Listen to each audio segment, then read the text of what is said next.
मशहूर कोट है, मांगो तो तुम्हें दिया जाएगा, ढूंढो तो तुम पाओगे, खटखटाओ तो तुम्हारे लिए खोला जाएगा। अब सोचिए, यीशु मसीह ने यह वादा ऐसे ही हवा में नहीं किया था। वो इस बात को बहुत अच्छी तरह जानते थे कि इंसान अपनी जिंदगी में कई बार कितना निराश और हताश महसूस करता है। जब लगता है कि सारे रास्ते बंद हो चुके हैं, तब ये वचन एक सॉलिड अश्योरेंस देते हैं। ये बताते हैं कि जो कोई भी सच्चे विश्वास के साथ आगे आएगा, वो कभी खाली हाथ नहीं लौटेगा। अब जो बात सच में दिलचस्प है वो ये कि यहाँ मांगने यानी आस्क का असली मतलब क्या है। अक्सर हमें लगता है कि प्रार्थना करना मतलब भगवान को अपनी विश लिस्ट थमा देना, है ना? लेकिन असल में ये अपनी ज़रूरतों और चिंताओं को बिना किसी डर के सामने रखने के बारे में है। ये बिल्कुल वैसा ही है जैसे एक छोटा बच्चा अपने प्यारे पिता से बिना किसी झिझक के बात करता है। प्रार्थना सिर्फ चीज़ें पाने का एक टूल नहीं है, बल्कि ये उस परम शक्ति के साथ एक गहरा और आत्मीय रिश्ता बनाने का सबसे बेसिक तरीका है। चलिए अब आगे बढ़ते हैं और देखते हैं कि ये आगे कैसे जुड़ता है। मांगने के बाद अगला कदम है ढूंढना यानी सीख। ये सिर्फ रिक्वेस्ट करने से एक कदम आगे बढ़कर एक एक्टिव रोल निभाने की तरफ इशारा करता है।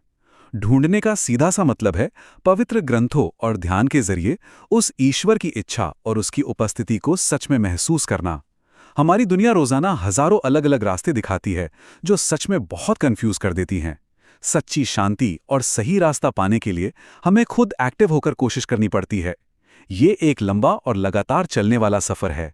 और अब आता है तीसरा, और सच कहूं तो शायद सबसे चैलेंजिंग हिस्सा, खटखटाना या नॉक। इसका मतलब बहुत ही क्लियर है, लगातार विश्वास बनाए रखना और हार मानने से साफ इनकार कर देना। दरअसल होता क्या है कि जब हमारी प्रार्थनाओं का जवाब तुरंत नहीं मिलता, तो अक्सर हिम्मत टूटने लगती है। खटखटाना उसी लगन और जिद का प्रतीक है। हमें सिखाया जाता है कि चाहे कितनी भी देरी क्यों ना हो, निराश नहीं होना चाहिए, क्योंकि सही दरवाजे हमेशा बिल्कुल सही वक्त पर ही खुलते हैं। देरी का मतलब इनकार बिल्कुल नहीं होता। किसान का विश्वास, एक व्यवहारिक उदाहरण। तो चलिए अब हम इस पूरे कॉन्सेप्ट को सिर्फ थ्योरी से निकालकर एक असल जिंदगी की कहानी से समझते हैं।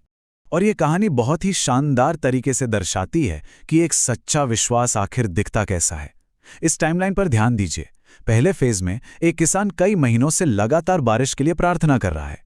फिर दूसरे फेज में शुरू होता है उसका डेली का काम। बारिश नहीं हो रही है, फिर भी वो रोज अपने सूखे खेत को जोत रहा है, उसे तैयार कर रहा है। तीसरा फेज थोड़ा टेंशन वाला है। लोग उसका लगातार मजाक उड़ा रहे हैं, दुनिया हंस रही है, लेकिन वो अपनी जगह बिल्कुल अड़ेगे। और फिर फाइनली आखिरी फेज में भारी बारिश होती है और उसे एक लहलहाती हुई फसल मिलती है। ये लंबा इंतजार और फिर आखिर में मिलने वाली जीत, ये सच में रोंगटे खड़े कर देने वाला उदाहरण है। उस किसान की इस पूरी कहानी से सबसे बड़ी सीख क्या मिलती है? यही कि सच्चा विश्वास सिर्फ बोलने से नहीं, बल्कि हमारे कामों से साबित होता है। उस सूखे बंजर खेत को हर दिन जोतना, बीज के लिए मिट्टी को लगातार तैयार करना, ये उसके अटूट भरोसे का सबसे बड़ा सबूत था। वो सिर्फ बारिश आने की उम्मीद ही नहीं कर रहा था, बल्कि बारिश आने से पहले की पूरी तैयारी कर रहा था। ये हमें सोचने पर मजबूर कर देता है कि क्या हम अपने विश्वास को अपने एक्शन से साबित कर रहे हैं? अब एक बड़ा सवाल, उन प्रार्थनाओं का क्या जिनका जवाब हमें तुरंत नहीं मिलता? यहां हमारी तुरंत की इच्छाओं और उस ईश्वर की अल्टीमेट प्लान के बीच का अंतर समझना बहुत जरूरी है। देखिए, एक प्यारा पिता कभी कभी कहता है इंतजार करो, या शायद नहीं। इसका मतलब ये नहीं कि वो सुन नहीं रहा। इसका मतलब ये है कि वो उस चीज से कहीं ज्यादा बेहतर कुछ तैयार कर रहा है जो हमने शुरू में मांगी थी। हमारा नजरिया थोड़ा सीमित हो सकता है, लेकिन जो मास्टर प्लान बन रहा होता है वो हमेशा परफेक्ट होता है। तो सबसे अहम बात यह है कि हम इन सब से क्या सीख सकते हैं। यहां कुछ बहुत ही प्रैक्टिकल टेकअवेज हैं। विश्वास के साथ प्रार्थना करना, ईश्वर की उपस्थिति को ढूंढते रहना, धैर्य रखना और कभी हार ना मानना, डिवाइन टाइमिंग्स पर पूरा भरोसा रखना, और चाहे जो भी हालात हों हमेशा शुक्रगुजार रहना।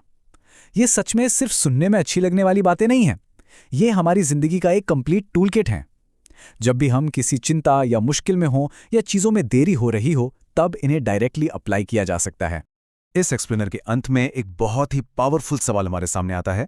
क्या हम सिर्फ बारिश के लिए प्रार्थना कर रहे हैं या हम अपने खेत भी तैयार कर रहे हैं? यही आज की चर्चा का पूरा सार है।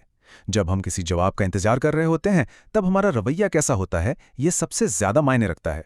हमेशा याद रखिए, मांगिए, ढूंढिए, खटखटाइए और सबसे ज़रूरी बात, अपने खेतों को हमेशा तैयार रखिए। इस सफ़र में हमारे साथ जुड़े रहने के लिए बहुत बहुत शुक्रिया।